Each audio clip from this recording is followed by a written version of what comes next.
نحمده ونصلي على رسوله الكريم اما بعد فاعوذ بالله من الشيطان الرجيم بسم الله الرحمن الرحيم رب اشرح لي صدري ويسر لي امري واحلل عقدة من لساني يفقهوا قولي۔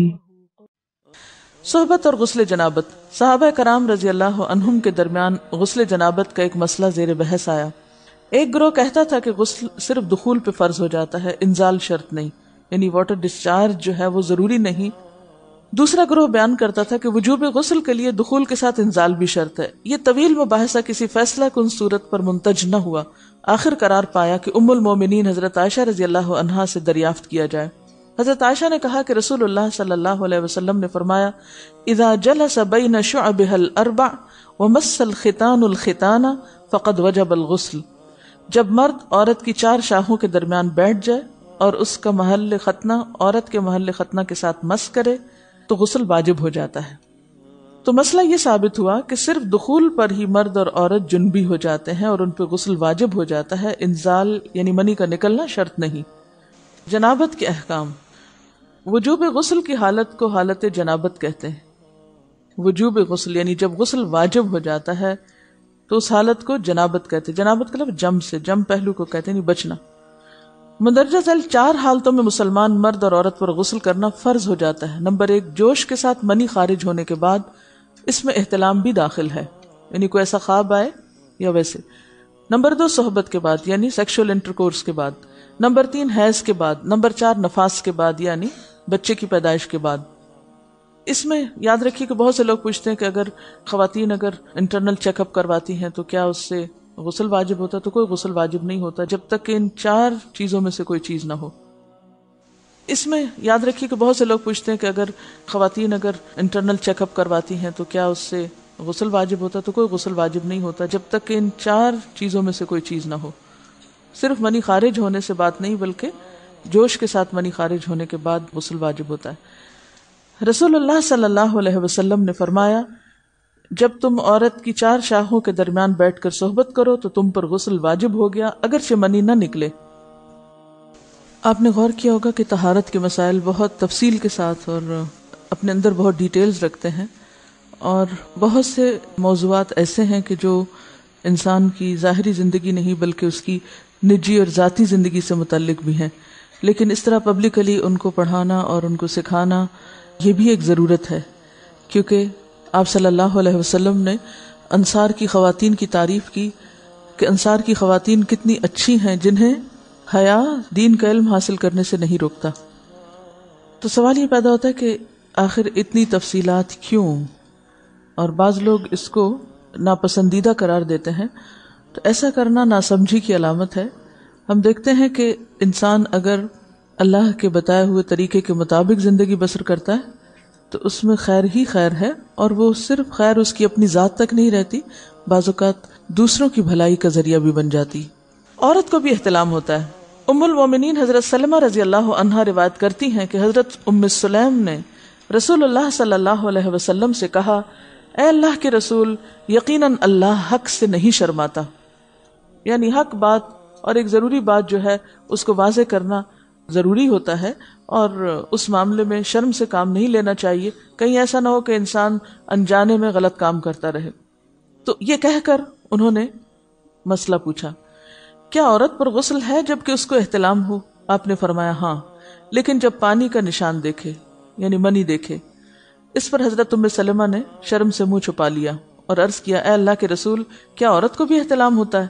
آپ نے فرمایا ہاں ہوتا ہے، تیرا داہنا ہاتھ خاک آلود ہو، یعنی یہ ایک پیار کی ڈانٹ تھی۔ اور اس میں ہو سکتا ہے کہ مزاج کا فرق ہو، بعض خواتین کے ساتھ ایسا نہ ہو اور بعض کے ساتھ ایسا ہو، لیکن اس میں جو اصل چیز ہے وہ ایکسیسو واٹر ڈسچارج ہے۔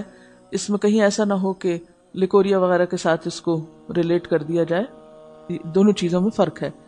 اور احتلام جو ہے وہ سوتے وقت ہوتا ہے، یعنی سو کر اٹھنے پر اگر انسان اپنے کپڑوں پر زیادہ ڈسچارج دیکھے، خواہ کوئی خواب یا کوئی فیلنگ یاد نہ بھی ہو، تو پھر غسل کرنا ضروری۔ معلوم ہوا کہ عورت یا مرد نیند سے اٹھ کر اگر تری یعنی نشان منی دیکھیں تو یہ احتلام کی علامت ہے، لہٰذا ان پر غسل کرنا فرض ہو جاتا ہے۔ اور اگر احتلام کی کیفیت انہیں یاد ہو، لیکن نشان نہ پائیں، یعنی خواب یاد ہے لیکن کوئی سامنے علامت نہیں، تو غسل فرض نہیں ہوگا۔ ایسی صورت میں شک کی ضرورت نہیں ہے کہ نہیں وہ میں نے خواب دیکھا اور مجھے خواب بالکل صحیح یاد ہے تو مجھے نہانا چاہیے، نہیں، محض خواب پر نہیں نہایا جائے گا جب تک کہ فزیکلی کوئی ایسی چیز سامنے دیکھی نہ جائے۔ حضرت ام سلمہ روایت کرتی ہیں کہ میں نے کہا، اے اللہ کے رسول صلی اللہ علیہ وسلم، میں اپنے سر کے بال خوب مضبوط گوندتی ہوں، کیا میں انہیں غسل جنابت کے وقت کھولا کروں؟ آپ نے فرمایا، ان کا کھولنا ضروری نہیں، تیرے لیے یہی کافی ہے کہ 3 لپ پانی اپنے سر پر ڈالے، پھر اپنے سارے بدن پر پانی بہائے، پس تو پاک ہو جائے گی۔ یعنی بالوں کی جڑیں بھیگنا، سکن بھیگنا ضروری ہے، سارے بال کھولنا ضروری نہیں ہے۔ جنبی کے بالوں کا مسئلہ، حضرت عائشہ کو خبر ملی کہ حضرت عبداللہ ابن عمرو عورتوں کو غسل جنابت کے لیے بال کھولنے کا حکم دیتے ہیں۔ فرمانے لگی، ابن عمرو پر تعجب ہے، انہوں نے عورتوں کو تکلیف میں ڈال دیا، وہ انہیں سر منڈوانے کا حکم کیوں نہیں دے دیتے؟